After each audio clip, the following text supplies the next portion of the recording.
Brilliance Audio presents Tom's Lawyer by Peter J. Heck. Performed by Will Damron.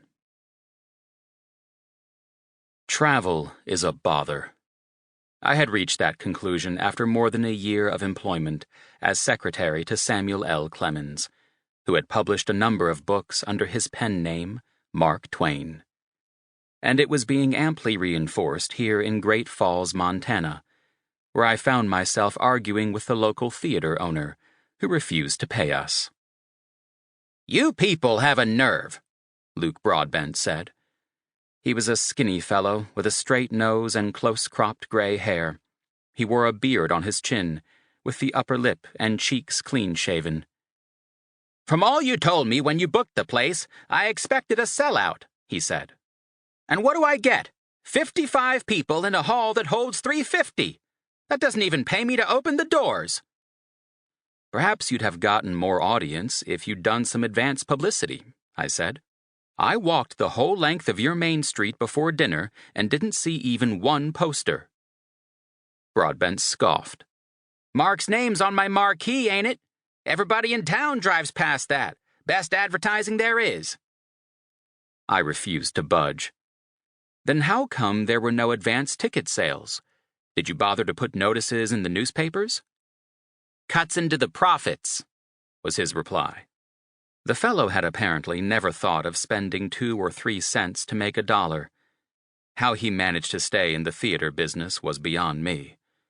I suppose the local hotel, which he also owned, and where he put us up at what I considered an exorbitant rate, was making enough to cover his losses. That didn't bother me, at least not until he attempted to default on his contract.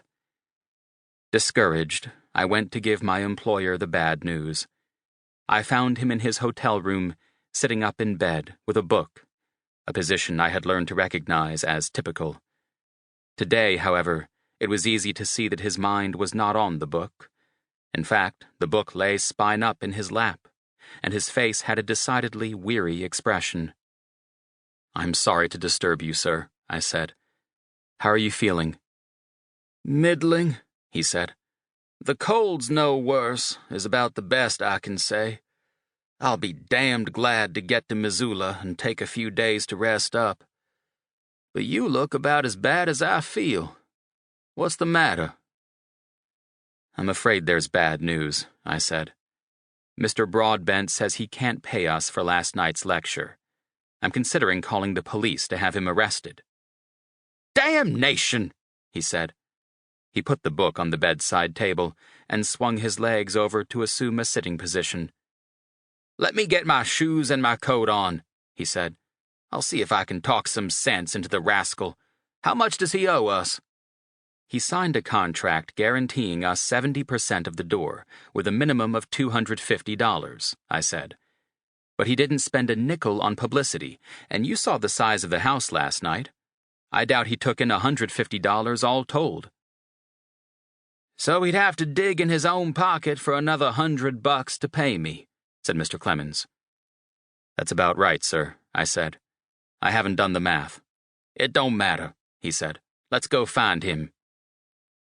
Luke Broadbent was in the hotel lobby, standing behind the desk. He saw us coming, of course, and pulled himself up straight, as if to increase his importance.